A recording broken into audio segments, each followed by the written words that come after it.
Asinibingelele baholi egameni lenkosi yethu Jesu Kristu ephilayo. Amen. Ngibonga leli thuba program director spokesperson wethu omnikeza lona ngibingelele leadership yonke egameni lenkosi yethu Jesu Kristu. Ngiphiwa ke umsebenzi olula wokuba ngikhulume purpose of the day ukuthi size sibe lapha nje kungenxa yani. Why silapha lolu suku? Why lu so important? Ngithi sonke sesishiye zonke izinto ekseni nje sagijima saze kokuba lapha. Silapha kuqala ngithanda ukuthi ngibingelele nje kuma gatekeepers, ngibingelele ebuholini bonke. Siyambingelela uprogram director wethu engena uye lo ongenayo uApostle Ngwabi. Siyakwamukela, siyacishe khona inkinga obewubhekene nayo ngoba kade sifikile sinawe lapha. Kodwa ke siyabonga ukuthi sewukhona. Ngiyanibingelela bonyawonke. Ngiyanibingelela sinceko sikaThixo. Ngiyanibingelela nina eningamehlo kaThixo emhlabeni. Ngibingelela kunina enizindlebe zikaNkulunkulu ezweni. Ngibingelela kunina enizinyawo zikaNkulunkulu emhlabeni. Ngibingelela nina enikukhuluma kukaNkulunkulu emhlabeni. Ngibingelela nina eniyithemba likaNkulunkulu ezweni ukuthi izwe liyalunga makukhona nina. Ngiyanibingelela sithandwa zezulu. Ngizocela ukuba sibambisane, sisebenzisane, singekho emqondweni esebekile usongweni washo wathi lo muntu engathi uhabule kakhulu. Uhablisiwe. Uhablisiwe ngempela benoyikhale babheme bakhona. Ababheme bakhona ngalento esiphethe ayinamandla yona. Angifuni ukudlala ngani bafundisi, ningibona nje iningileni liyangazi ukuthi uCaterpillar kanti Masondo sonqolo namandla. Ayingeni noma yini. Ayithatheki, ayimasani ithatheke nje. Inesizathu sokuyingena into. Uyabona le esiphethe into ewumanka esikolo ukuthi iza kokhulula iSouth Africa.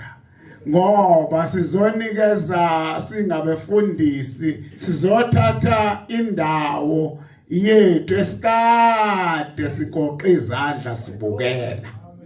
Sekuyithuba leli, sekuyisikhathi, leso sikhathi esamanje.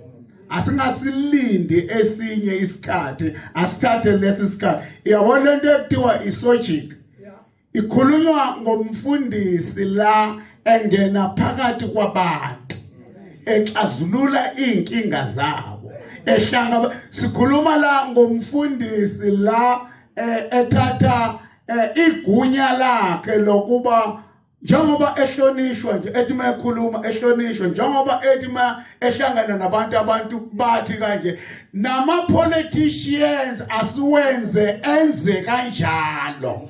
Kodwa ngeke kuze kwenzeke lokho singekho united. Ngeke kuze inamandla lento yokuhlangana. Bafowethu, ngifuna ukuthi kinina ngokungananazi nginitshele nje iqiniso lonke ngikuKristu ukuthi lento siyenza ngonembezo omhlophe. nembezomhlophe okulwela ukuthi kukhululwe abantu bakithi ebuqileni. Sisemandleni amangalisayo thina njenganabefundisi, kodwa amandla esinawo asiwasebenzisa.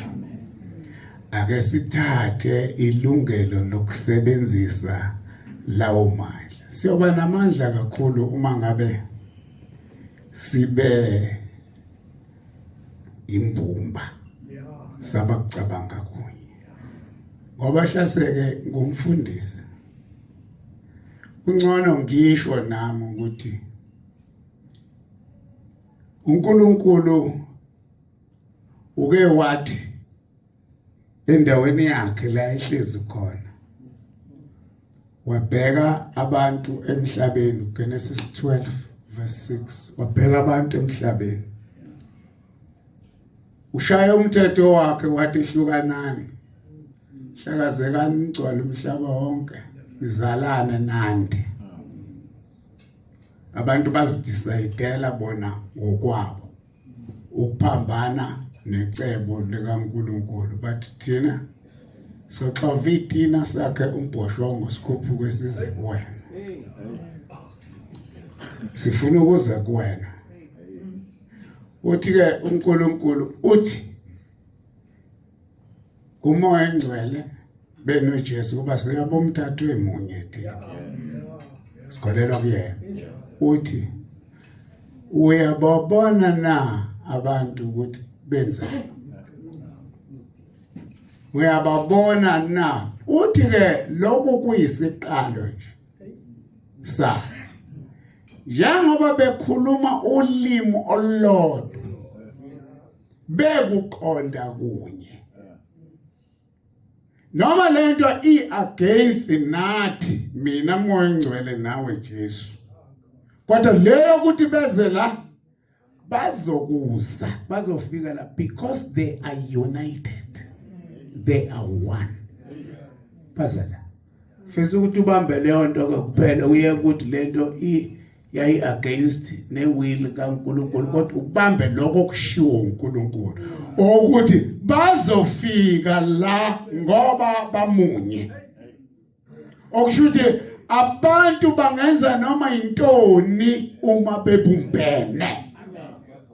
Uthi laba uthi basemhlabeni nje uthi asibaqhawo Moya Engcwele awukhobe phansi uthi kwenzakalani, ubathola baxova idini. Uthi ndodana Jesu buka uthi kwenzakalani, uthi baxova idini la. Uthi uyababona ukuthi ba united kanjani. Uma kuthiwa thatha isitini usibeke la, usithatha usibeke la, mathiwa xova la uxova beke la, uyababona ukuthi lento abayenzayo lapha ya noma kanjani beza la kuthina, beza la esibhakabhaka, aza decide ukuthi asehle sibahlakaze. Ngamanye amazwi thatha leyo portion enhle yokuthi if we are united singenza noma intoni. If we can unite as abefundisi, sibe munye, sisebenze nganhliziyo kulento yesojic, hayi ngiyanitshela bawubuya bonke begijima beza kuthina, beza kocela izeluleko and bese siyabaluleka ngendlela okuyona yona. Uthe lo phethe i-commission elwa namabandla, uthe uma umuntu ethi uthe uNkulunkulu, ngizwe uNkulunkulu ethi lo muntu udinga ukuba aqoqwe masishane ayiswe kuma-psychiatrist, ngoba usangena lokho. uNkulunkulu akakhulumi, uNkulunkulu angekhulume nabantu. Ihlobo lezwe esikulona oluzonida abafundisi ukuthi babe united, izwi abalikhulumayo libe izwi elilodwa. Hayi bafundisi sikhathele, asukumeni manje, asisukumeni manje sibambe.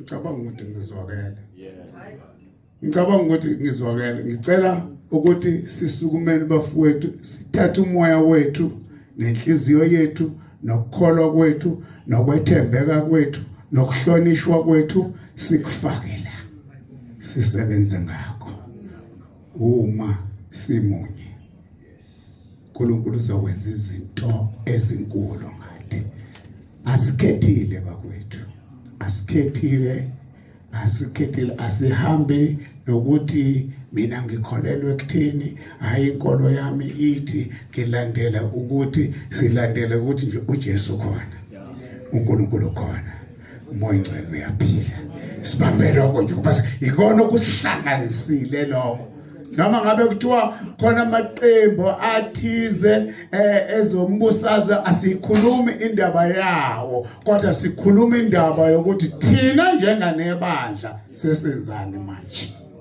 sesithukumile manje sesithatha ilungelo ngifisa ukuthi kuqala emva kokuba sengikhulume kanje ngizodedela unobhala wethu ngihloniphe kakhulu ukuthi ukwenza lokhu ukuza kongena lapha kube khona abantu esibahloniphayo saba recognize njenganama leaders endawo nokuthi nje bangabefundisi abadala abanye babo siyakuhlonipha kakhulu ubuholobeni futhi ngibonge ukuthi nisinikeze leyo inhlonipho leyo siqhamuka nje esikhaleni sithi sicela ukuza kongena endaweni yenu bese nisamukela ngalendlela enisamukele ngayo lokho ngiyakubonga bonga kunina bonyawonke ngicela ukuba nginibonge ngempela kusuka ngaphakathi ngifisa ukuthi iqala ngidlulise ukuthi khona uBishop uLinda Mthiyane eSikaweni na isimthintile ngicabanga ukuthi ukhona ubaba mayekhona ngicela sisukume we recognize baba siyakuhlonipha ubeshilo ke uDr uApostle Dr MC Dlomo ungomunye wabefundisi esimthintile ukuthi njengoba sazi ukuthi uyisebenzisa kaNkulunkulu kodwa ubased kakhulu lapho kwi district yesiza kuyo asifuna ukuthi sizwakale kuthiwa nje bese sikhona singakwazisanga naye sike sambikela ngicela sishaye izandla noma engekho ukhona uBishop BM Buthelezi naye ungomunye wabantu esibathintile ngoba sazi ukuthi banamaqhaza abawabambile emphakathini nasesifundisini angazi noma ukhona indaba bathi uxolisile usekhona ngicela simshayele izandla naye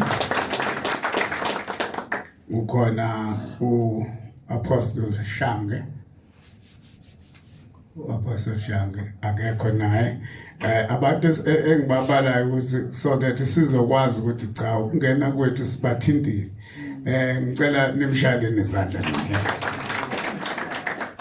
besithi ke sathinta ke uApostle Philani Zikhali